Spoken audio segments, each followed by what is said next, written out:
Welcome to Community Cop. My name is Julian Harper, one of the co-founder members of 100 Blacks in Law Enforcement Who Care. I'm here today with one co-host, Noel Leader. Peace, family. And unfortunately, Michael Graves is out on Community Cop assignment, but we look forward to having him here back next week. As you guys know, Michael is usually our in-house historian, but we have our substitute in-house historian here today, Noel Leader. Noel, I know you wanted to talk about the anniversary of Thurgood Marshall being appointed to the Supreme Court. Yes, I'm sorry, Julian. Pardon me. Before I talk about the historical piece, I just want to remind our Community Cop family to, when you look at our YouTube page, that you subscribe and then give us a thumbs up on the actual video. You know, those two things are very important. Subscribe to the channel and give us a thumbs up if you like the video, or give us a thumb down if you don't. According to the historical piece, on October 2nd, 1962, Thurgood Marshall was sworn into the U.S. Supreme Court. He was the first African-American appointed to the Supreme Court. And prior to being assigned to the Supreme Court, he was the chief counsel for the NAACP. We had a very distinguished history as an attorney. He represented the chief counsel for the Legal Defense Fund. He also won numerous cases, Supreme Court cases as an attorney. One of the most known cases was the Brown versus Board of Education, Topeka. Some of you may not know, Thurgood Marshall was the lead attorney in that argument, winning that case with outlawed separate but equal entrance into public education. So he had a very much distinguished career, and he should always be remembered by members of our community as an activist attorney. He was not only attorney for filthy lucre, for money, but he definitely contributed much in the defense of African Americans. He utilized his talent as an attorney to defend our community. So to that, he should always be remembered. Great Thurgood Marshall. Also, Noel, James Meredith, he captured the world's attention in 1975, September 30th / October 1st, which you and I have discussed, becoming the first African-American to attend the segregated University of Mississippi. Right. On October 1st, I thought it was 62, James Meredith became the first Black student in the University of Mississippi. As you stated, Julian, is a very tumultuous entrance into the University of Mississippi. Of course, prior to attending Mississippi, he spent 9 years in the military. He was assigned to the Air Force, and you would think that someone as distinguished, that someone who made the ultimate sacrifice in terms of his time and placing himself in danger by being a member of the military, would, this would give him access to a lot of the benefits that this country is to offer, because he, put his life and defended this country with his life. But unfortunately, after he applied to the University of Mississippi and was accepted, his application was accepted, when they found out that he was an African American, of course, they rejected his application. Now, mind you, this is years before the Brown versus Board of Education decision was made. So legally, he was on solid ground in terms of applying to the University of Mississippi. He ultimately filed a lawsuit, and of course, he won his lawsuit. So the University of Mississippi was forced by the Supreme Court. This lawsuit went all the way up to the Supreme Court, and they decided, based on Brown versus Board of Education, that he had every right to apply, and if he qualified, be accepted into the University of Mississippi. He was accepted, but the state of Mississippi fought his acceptance. There were riots. There was thousands of individuals who made an appearance at the university to stop this one Black individual who had aspirations of applying and being accepted into advanced academia. And the white community in Mississippi was so outraged that they came out violently to stop his being allowed just to study. So fortunately, the president sent over 500 federal troops, sent military police, had to send the National Guards because white residents, and we're not talking about what some would consider thugs or criminals.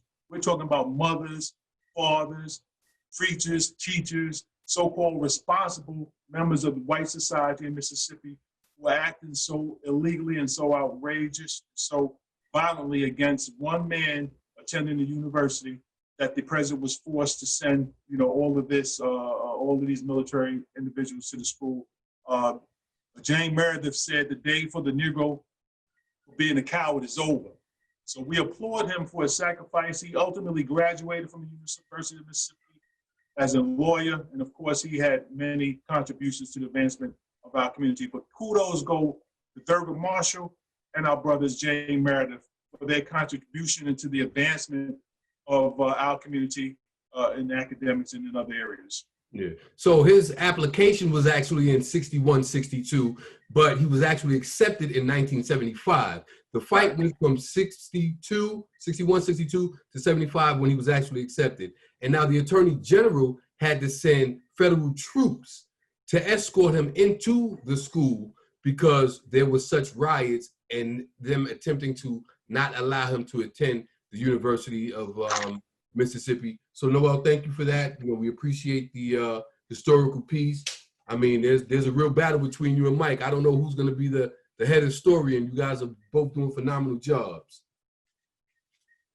All right. So now we're going to talk about the case of Breonna Taylor. Now, Noel, we were just talking about, prior to coming on air, the grand jury, a member of the grand jury filed a notice asking for the grand jury minutes to be released and made public. Right. This is a story that evidently has no end. And of course, after Attorney General Daniel Cameron had this big press conference where he made these certain pronouncements as it relates to the innocence of two other officers. Of course, one officer was indicted, Jonathan Mattingly and Miles Cosgrove, were two other officers that were involved into the death of Sister Breonna. They weren't indicted.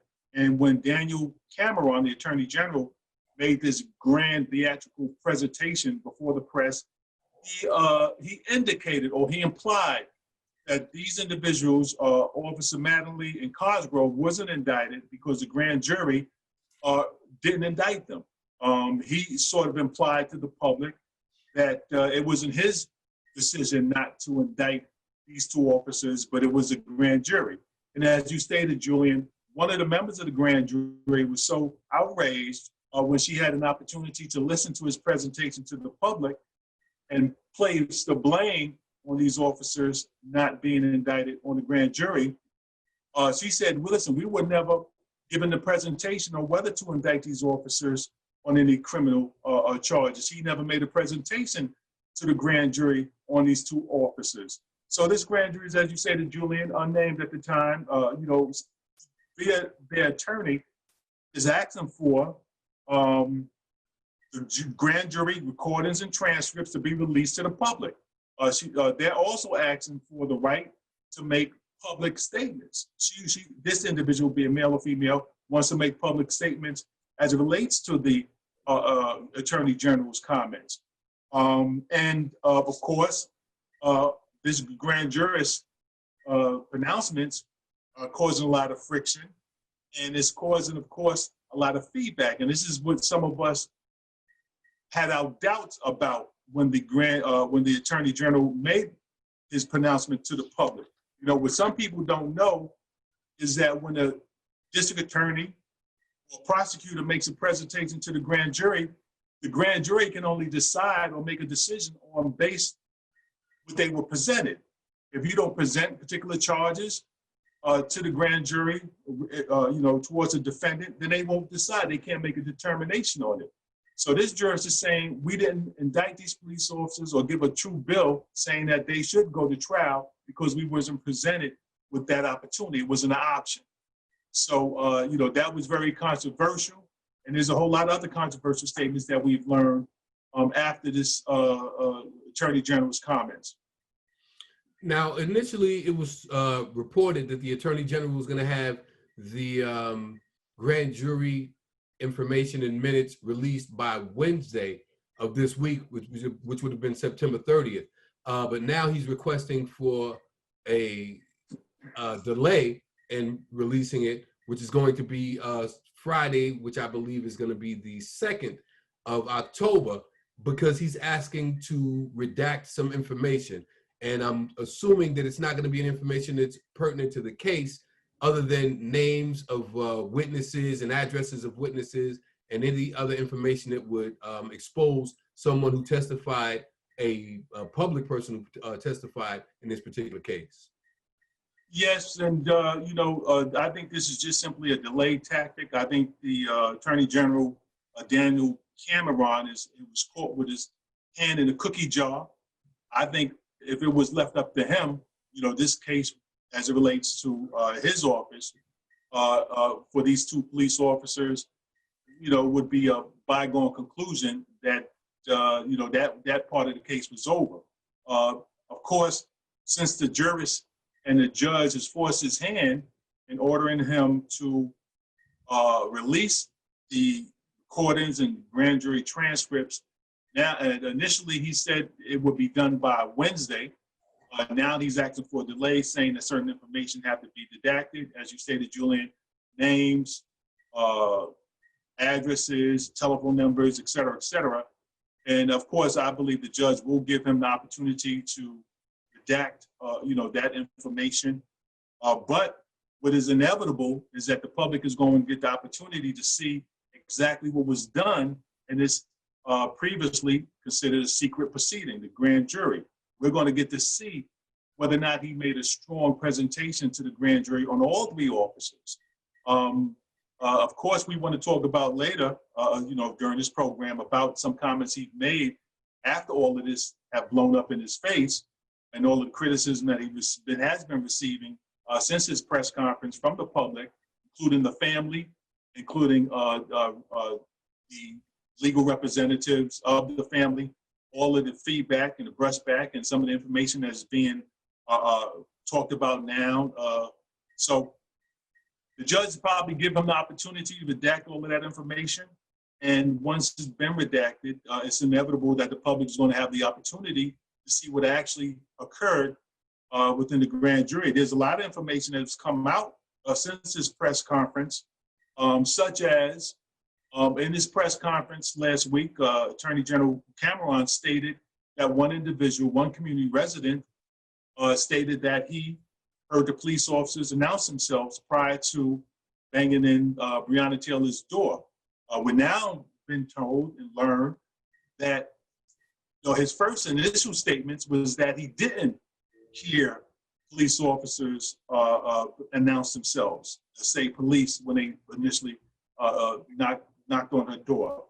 And also we learned that when he made his presentation to the grand jury, there's a good chance that 12 individuals who also are neighbors of Breonna Taylor, who stated that they never heard the police officers announce their presence, that was never mentioned to the grand jury. None of them never had the opportunity to make a statement to the grand jury. So clearly, this appears to be a one-sided presentation by the district attorney as it relates to facts. The district attorney is a fact finder. He should present all the pertinent facts to the grand jury, but for him to take the changed testimony of one individual and ignore the testimony of the statements of 12 individuals is clearly biased and clearly presidential. So I think he's not going to be too happy when his grand jury recordings and transcripts are made public. Well, listen, we know it's always stated, and it's a cliche, that the grand jury can indict a ham sandwich. And the reason why that's said is because they have the opportunity, meaning the attorney, the prosecuting attorney. Now, remember, we're talking about prosecutors. These are people who are working for the state, who are looking to indict someone who they believe is responsible for committing a crime, possible crime. So they have the opportunity to present their case in their favor. And it appears that based on the information that's being given by this juror, by the information that's given by the prosecutor himself, that he didn't come strong or forthright with the information that would allow the state and the prosecution to indict the so-called proverbial ham sandwich. So if they're not attempting to win a case, if that's not their goal or their desire, and they give you a half-hearted presentation, or they give a half-hearted presentation to the grand jury, then we can expect that there will be a no true bill in cases such as this, and that's what we got. Yeah, and one of the reasons why, or the primary reason why this particular jurist is so outraged is that the Attorney General made it appear as if the reason why there was no indictment is because of grand jury. So he attempted to put the ball in their court. And this particular jurist is saying, no, wait a minute. No, you gave us no presentation because, as you stated, Julian, it's been said throughout the years, it's a well-known fact that the district attorney's office or prosecutors can indict a ham sandwich because the presentation to the grand jury is really a partial presentation.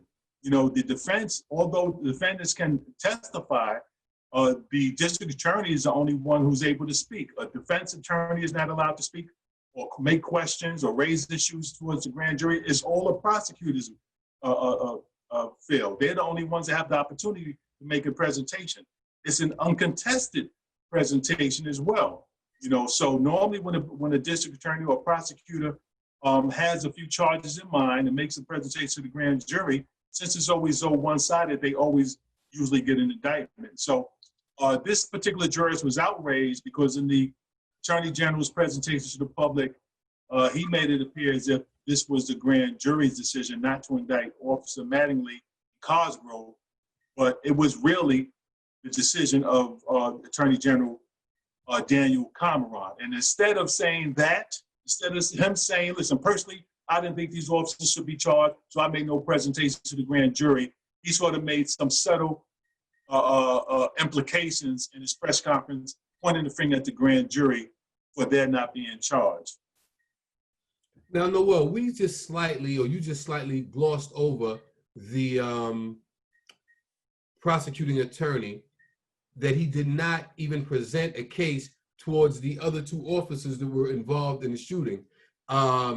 He made it appear as if the grand jury made the decision not to indict, but they weren't even presented with the information. Correct. Yeah. Yeah. And there's a lot of information. As I stated earlier, you know, the 12 neighbors who said they never heard the officers announce themselves.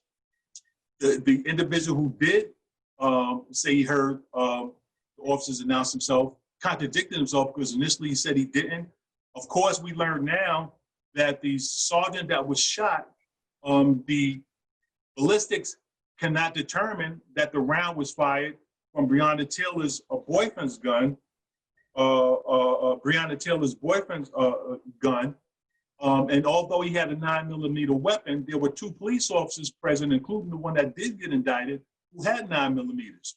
So a lot of people didn't know that. A lot of people automatically assumed that ballistics have shown that the round that was fired into this sergeant's leg came from Breonna Taylor's boyfriend, but it could have been a situation of friendly fire. Also, there's other charges that he could have represented as opposed to manslaughter to the officer that was indicted.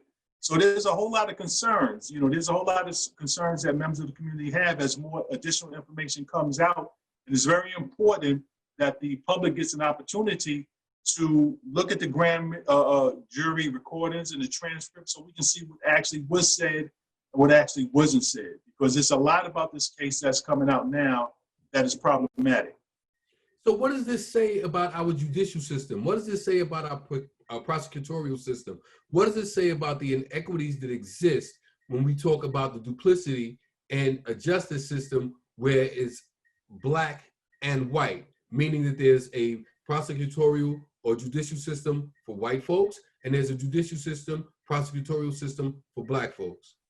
Well, this is definitely a flawed system. And although we know that nothing's perfect, as long as you have human beings dealing in the system, that's not going to be perfect.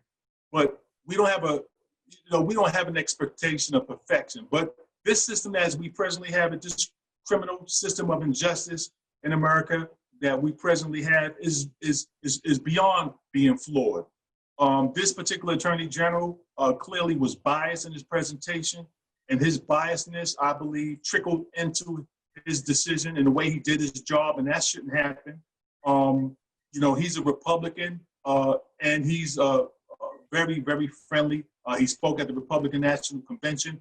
That shouldn't matter, of course, because, you know, I don't care if you're a Democrat or a Republican, as long as you do your job correctly, as long as you're fair and unbiased, then, you know, then people should be happy. But clearly, you know, I think, in my humble opinion, his politics has entered into his decision and in the way that he decided to prosecute this case.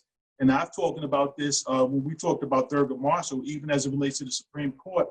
Right now, there's a great debate as it relates to the president deciding to pick a member of the Supreme Court.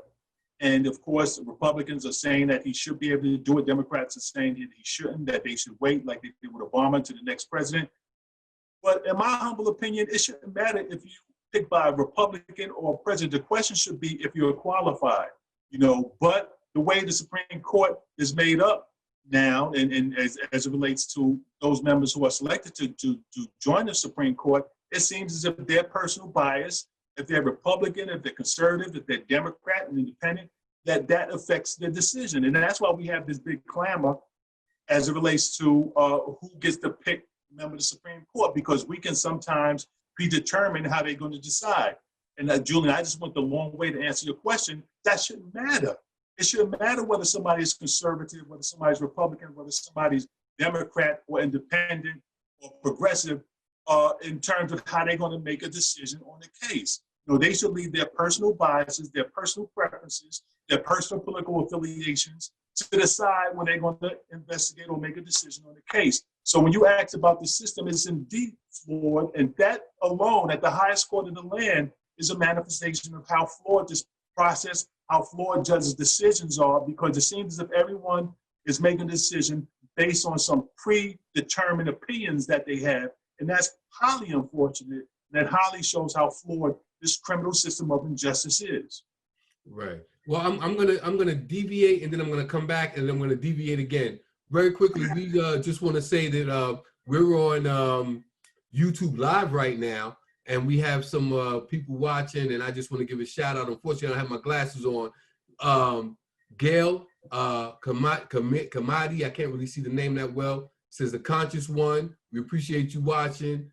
We have a multitude of people that are watching live. Thanks for watching. I'll try to make sure I give you guys a shout out, and hopefully we'll be coming live frequently, and you'll have an opportunity to see us as we are going right now.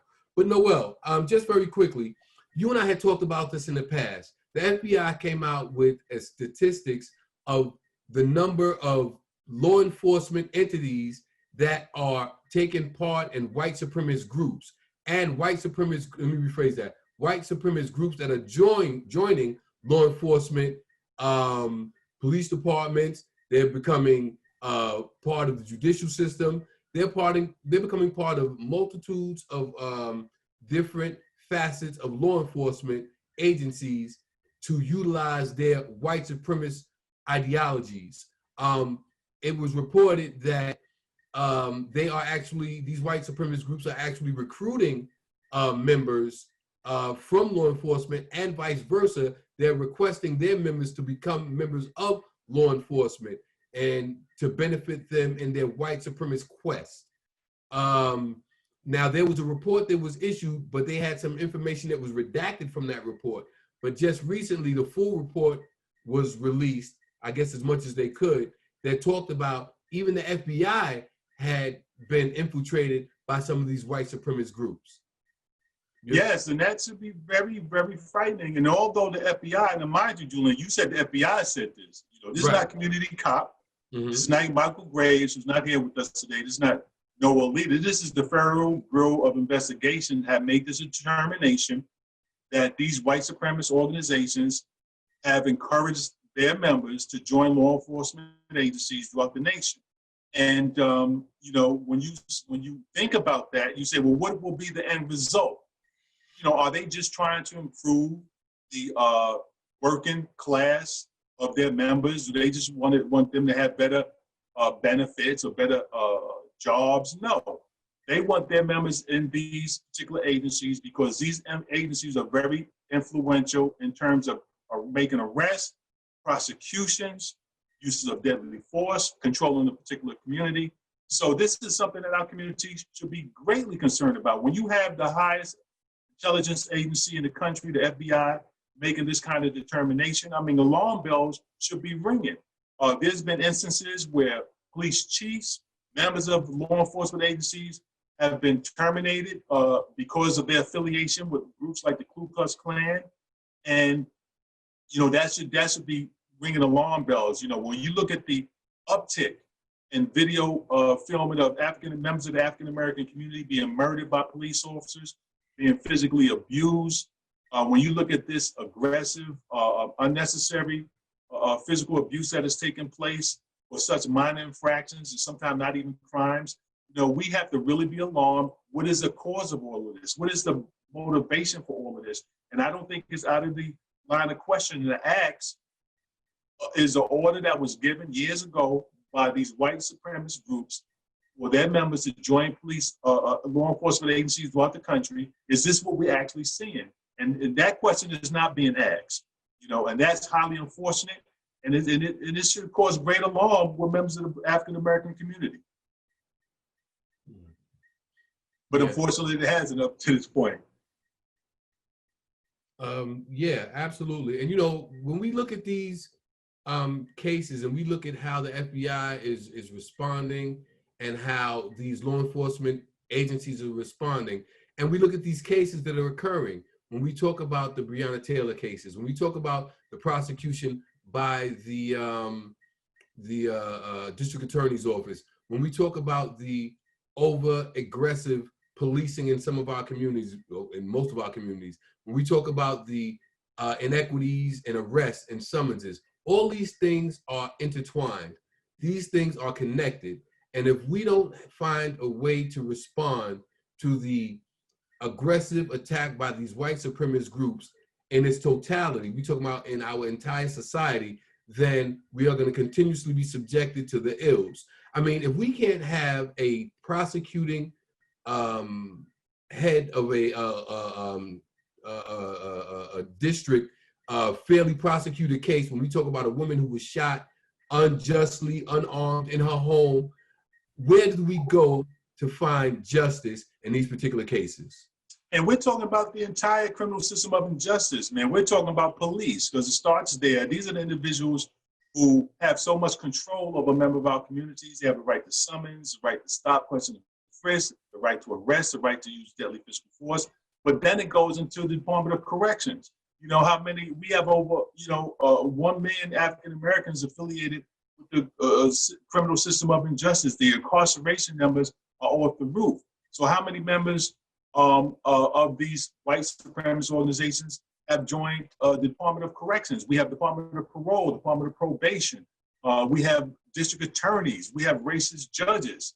So throughout this whole system of criminal injustice, that has so much contact, that has so much personal contact with members of our community, which has so much great effect on Black families. When the father is incarcerated, when the father or the mother is arrested, this criminal system of injustice in this country has had a very damaging impact, and has a great impact on the Black community because of our constant interaction. Many times we articulate on this program, so much unnecessary contact. So we ought to be greatly concerned when the FBI, when the Federal Bureau of Investigations says that a lot of these white supremacist organizations have encouraged their members to join and become a part of America's criminal system of injustice.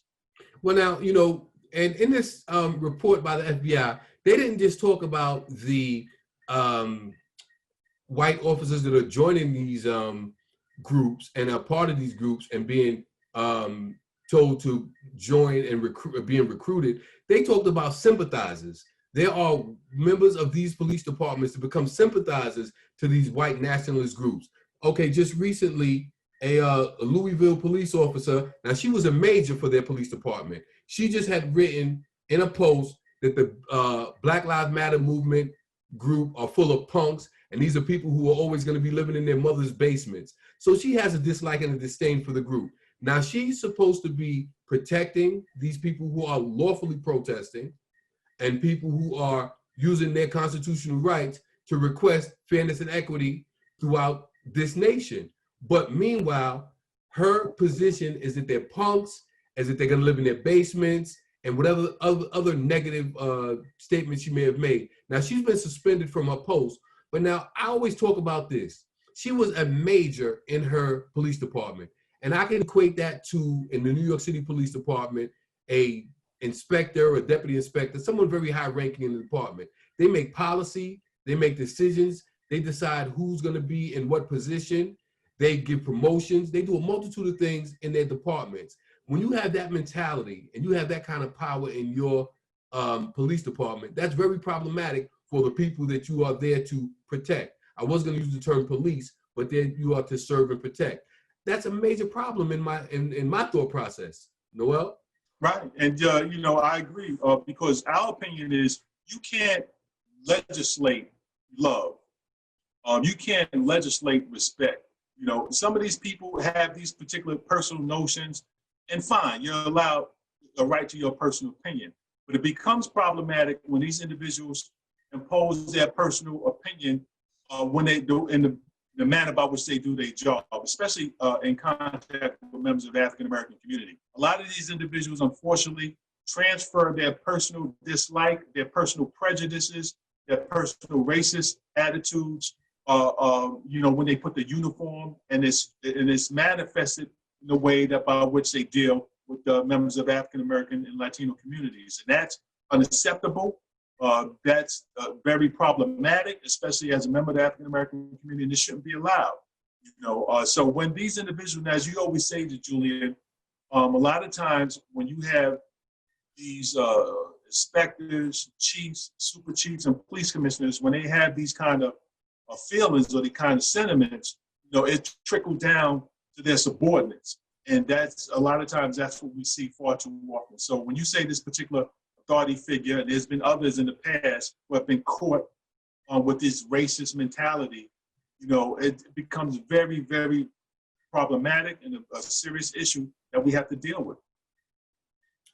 Absolutely. Now, these problems that we talk about are widespread.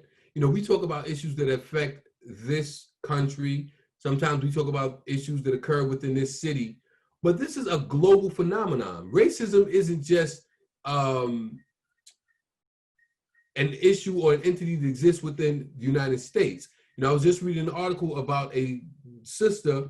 Her name is Alexandra Wilson. She's a barrister, an attorney in England. Now, she was working in the courts, and in one day, she was stopped 3 times, and they assumed that she was a defendant. And she was reaching out to the heads of the courts and saying, listen, this is a constant issue that I'm facing. She made numerous complaints. People who actually worked there, her white colleagues, sometimes had to either verify that she was actually an attorney. They're doing an investigation in an attempt to find out why this is a problem and why this young lady is always being stopped.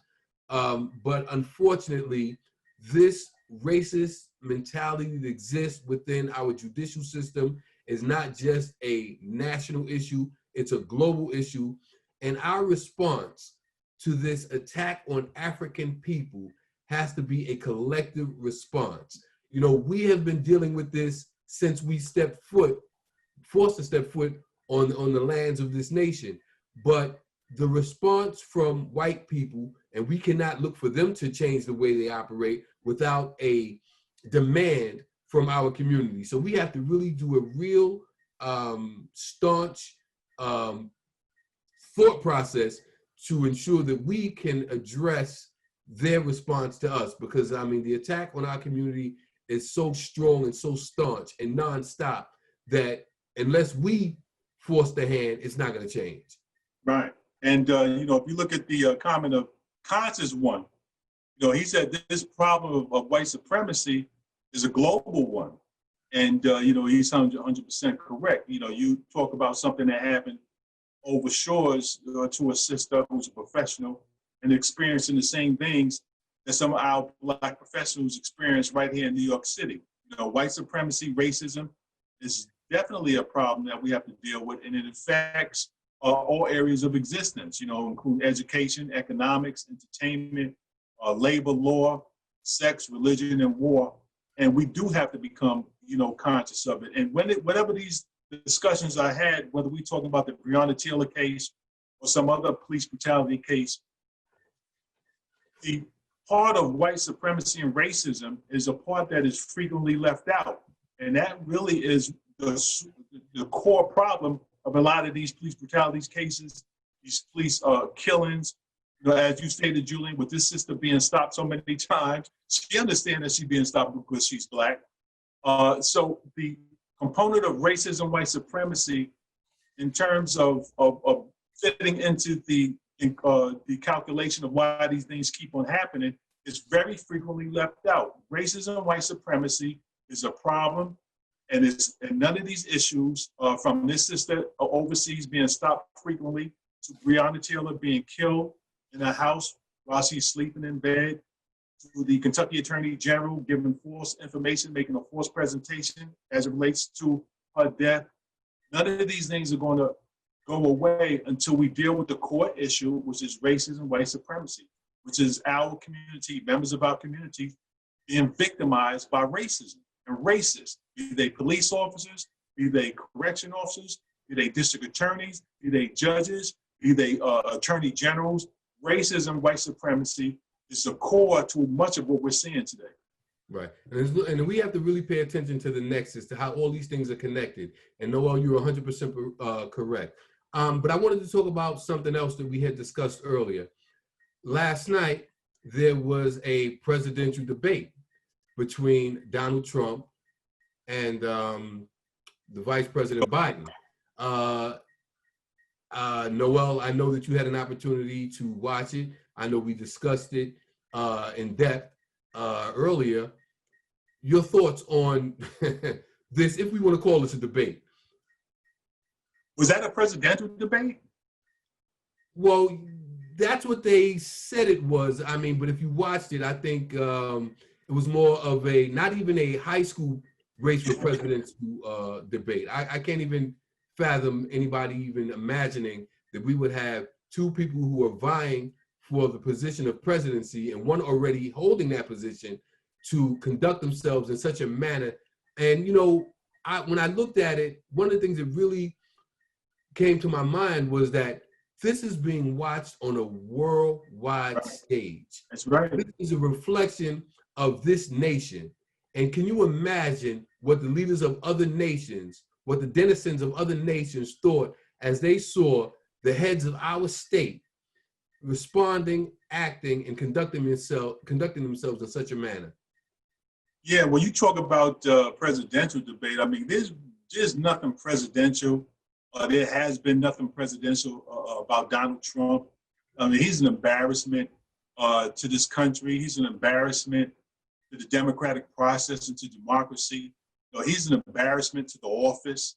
And I've known we've had, you know, more greater or equally racist or worse individuals than Donald Trump throughout our history.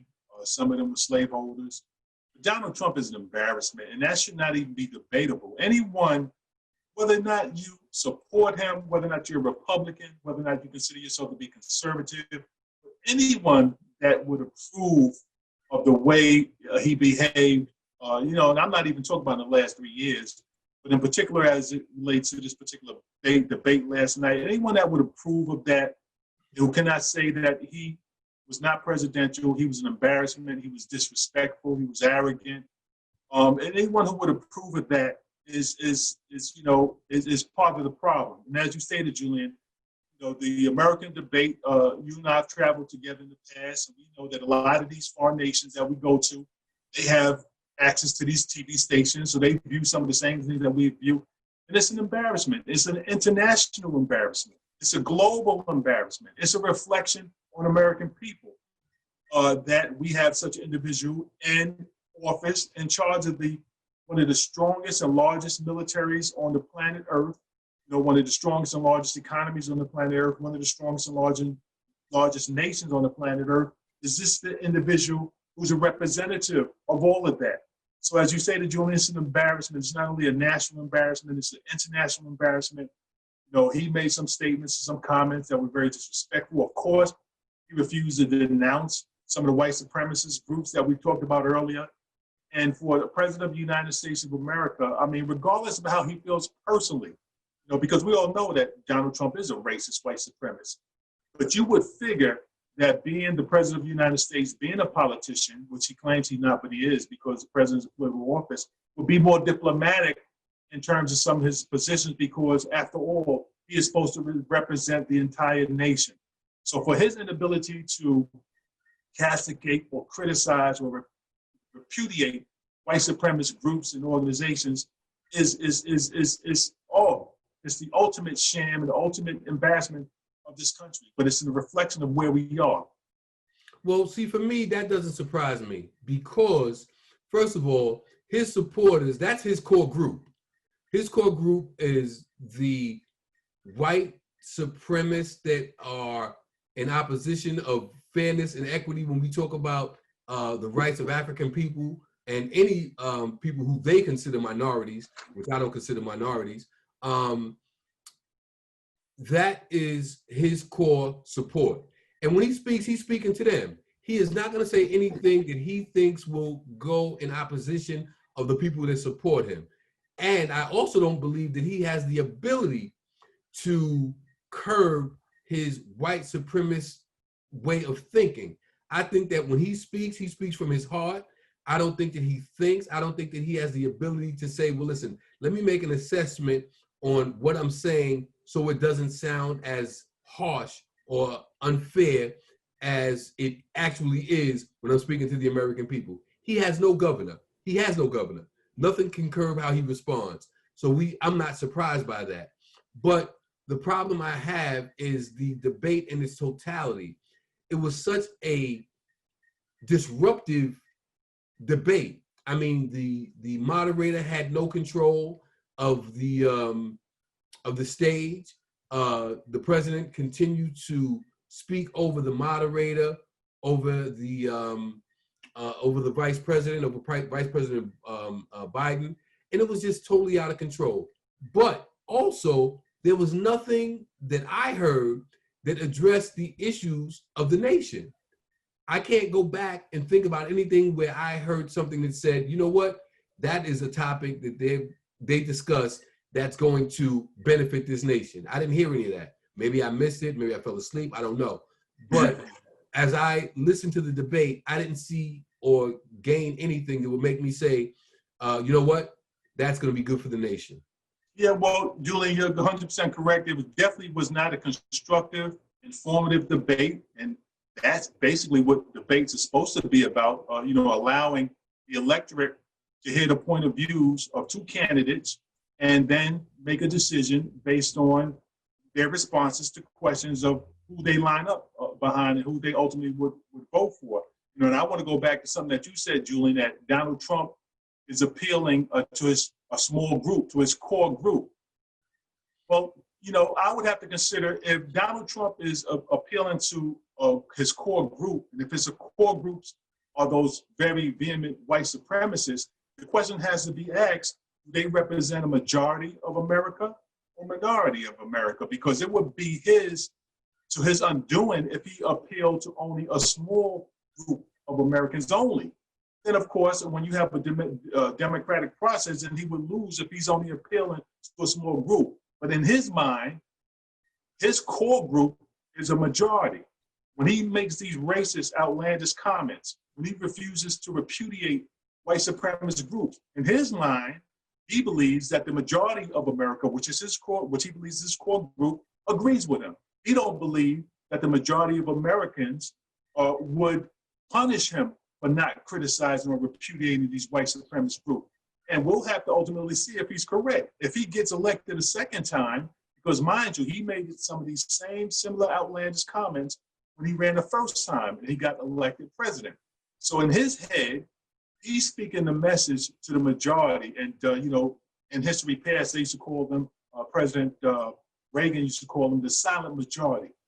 Donald Trump believes in his racist dogma, in his racist tone and tenet, that he's appealing to the majority of Americans, that a majority of Americans, after hearing him, after seeing him perform, will still support him. And time will tell if he's correct. But as you said, Julian, this was not an informative debate. This is more about political theatrics and anything else. And American people should be outraged. But I have to ask a question, just based on what you just said, which made me ponder. You said, is he appealing to the majority or the minority, right?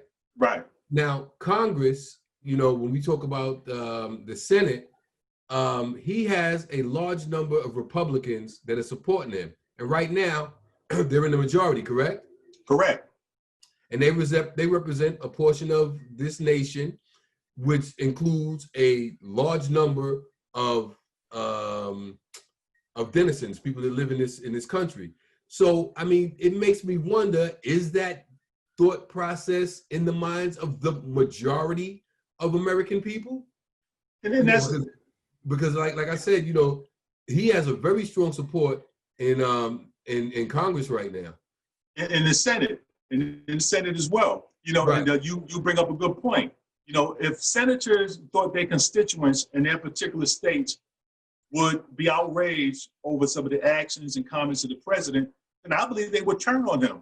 But these senators and some, as you say, the congressional figures, they believe that their constituents, the people that put them in office, support the president. And that's why they don't do what is obvious and which all of us would expect them to do in the sane world, is that they would be critical of some of the comments and actions of the president. But as you stated, Julian, these congressmen who refuse to repudiate the president or criticize him or try to pull his coat, even if it's behind closed doors, to change his tone and tenet, these state senators who pat him on the back and make excuses for him all these years and don't separate themselves from him, I believe they believe that their constituents approve of what the president is saying and what the president is doing. So is it a minority of individuals who believe and approve of what he's saying, or is it a majority of Americans? Presently, I believe the state senators and the congressional individuals who still support him and refuse to criticize him believe that their constituents agree with what the president is saying and what the president is doing. Right. Now, I I agree with you as well, but it begs me to question: do they have the same beliefs? Are these things finally coming to expose what the people who are in power truly believe relative to their relationships with our community and how they respond to the needs of our community? I mean, because this attack, our attack is right now, we're talking about the relationship between law enforcement and our community. We're talking about the relationship between the judicial system and our community. But this is actually broader than that. There are issues that are affecting us through healthcare, because he always talk about the, as he calls it, Obamacare, how he wants to repeal that. So those are issues we have to talk about. We have to talk about the educational system that's failing in our communities. We have to talk about housing that's failing in our communities. So this is a very broad, wide web of inequities that exist in our community that's not being addressed federally nor locally, because the struggles are continuing. And as we elect the members to Congress, as we have our elected officials on the local level who refuse to address and deal with these issues that are malaffecting our community, we have to find a way to revisit this electoral process that is continuously and constantly failing us. And I know, Noel, you always say, and I agree with you 100%, all politics are local, but until we find a way to address it, and I know that I went from national politics to local politics, but we have to find a way to address these ills that are constantly lying on the backs of our community and members of our community. And going back to your earlier statement, Julian, about President Trump, this is an individual who, when asked, will he accept the results of an election if he loses. So to date, he has refused to say that he would, and some would even say that he stated contrary to that. And his comments, his position strikes at the core of democracy. I mean, his statements, his sentiments is some that you would expect in a dictatorship. When you have a leader who refuses to leave office, irregardless of what the people say. He wants to be in office, he wants to stay in office, so he refuses and rejects any attempt by the people that he's supposed to rule over who may say that they want him out of office. Donald Trump has not agreed. As a matter of fact, he made statements basically saying that he doesn't agree, that if he doesn't win this election, he will not accept the results. And for individuals in Congress and in the Senate, I'm talking about politicians responsible, this strikes at the core of democracy. This strikes at the core of a democratic system, a democratic process. And it's an outrage that more of them haven't criticized him and continue to make excuses for him.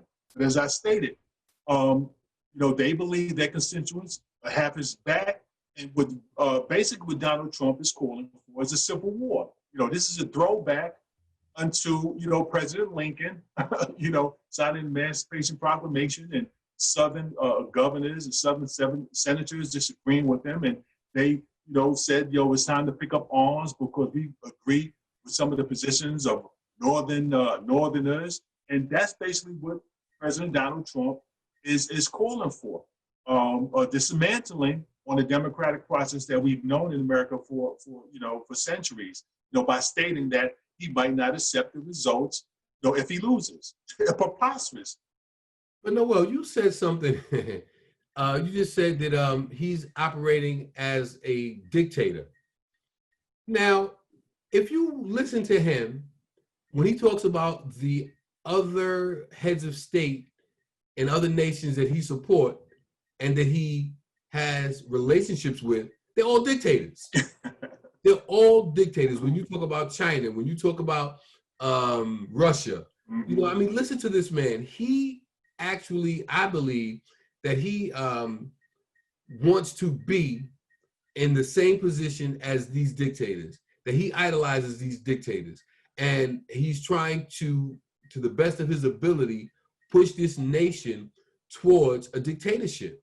I mean, watch how he operates. Listen to the things that he says. He is very dogmatic in his positions. He will not acquiesce to anyone.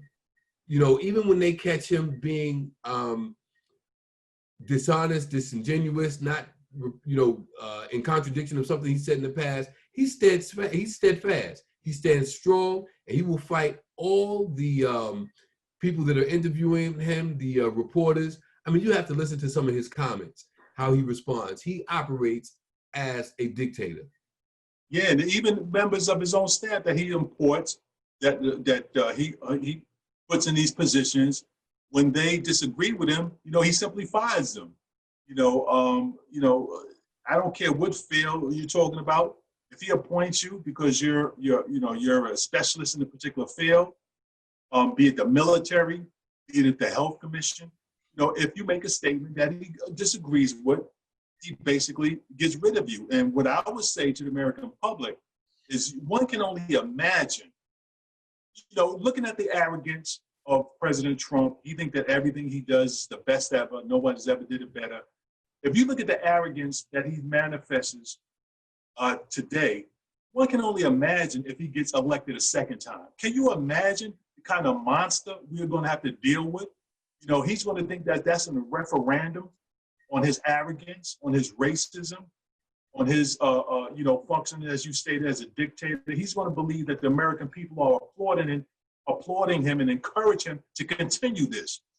And I can only imagine, the kind of person that we're going to have to deal with if he's elected to a second term, and the kind of monster and the kind of society that we're going to have. There's certain things. Well, I'll leave it there. But it's going to be very interesting. Well, it's unfortunate that we don't have the checks and balances that's supposed to exist within our government. I don't think that we have the judicial system that's supposed to be checking the executive branch supposed to be checking the legislative branch. It's not happening. There's been a development of this all-inclusive system. It's supposed to be a system of 3 of checks and balances, but now it's morphed into this, I don't even know what to call it, like a blob, and it's failing. Until we realize that as an electorate, we have to hold each branch responsible. We have to make sure that this system works, because as you put people with the mindset of a Donald Trump in these positions, who believes that he is unstoppable, who believes that he has all the answers, who believes that he should be a dictator, that he can do whatever he wants to do, this system is crumbling. It's falling apart. And the people that are going to be affected are the residents, the denizens of this nation. And unless we collectively respond to this dictator, we are going to be subjected to his whims. And unfortunately, Black folks are going to receive the worst of it all. Yeah, and that's why, Julie, you always say that we ought to develop ourselves politically, economically, educationally. Aside from this system, we have to establish our own, because this system, if it's not, one thing that Donald Trump has made it clear is that America is a dysfunctional democracy. And I'll say it again, America is a dysfunctional democracy. And everything about what we're seeing is dysfunctional. You know, the line has been drawn in the sand, and politicians, they no longer care about what's in the best interest for the country, what's in the best interest for the American people. They've drawn this line in the sand, and they've taken political sides. They're taking sides, making votes, having positions and responses based upon their political affiliation. That's what's in the best interest for their constituents or the country. You know, and I hope that I explained it well when I talked about the Supreme Court, the decision, or who's going to pick the Supreme Court justice. You know, it shouldn't matter whether or not she's a Republican or Democrat, conservative, liberal. If they're qualified, if they're a real good judge, they should make decisions as it relates to, you know, their position as a Supreme Court justice based on the evidence that somebody brings to one particular case. But now it's all about your political affiliation. We should not be able to know how a judge is going to decide prior to them ever even hearing the case or the evidence. I don't care what they are, Republican or Democrat. We shouldn't be able to determine how they're going to vote before. Julian, we have a dysfunctional democracy. You're 100% right, and I will be repeating that as I have conversations with people when we talk about this political system. But we're running out of time. We only have about 2 minutes left. Closing comments, Noel. Julian, you're the last hope, brother. You got to run for something, man. You got to run. Julian, stop laughing, brother. You got to run for something. Lenny Lou, I love you. Kitty Cat, I love you. Little Mo. Big Mike, hopefully we see you next week. Community Cop fans, we love you as well. Listen, Noel Leader for president. That's all I have to say. Noel Leader for president. Listen, Harper family, Leader family, Darlene, Sharon, I love you guys. Keep watching us. We hope that you're watching live right now, because this was a surprise to us. Hopefully we'll be able to do this. If it works, yeah, we're live, man. We are live. So listen, thanks for watching, guys. Veronica, Kate, you're doing a phenomenal job. Big D, man, we love you. You guys doing a great job. We appreciate you. You guys got us up live. Thank you so much. Community Cop family, man, keep watching. We love you guys. You know, give us some comments. Let us know what you like and what you don't like. As Noel stated, subscribe. Give us a thumbs up, thumbs down. Let us know what you like, and we'll keep coming at you. Keep watching Community Cop. One time, Noel. Peace. All right. See you next week.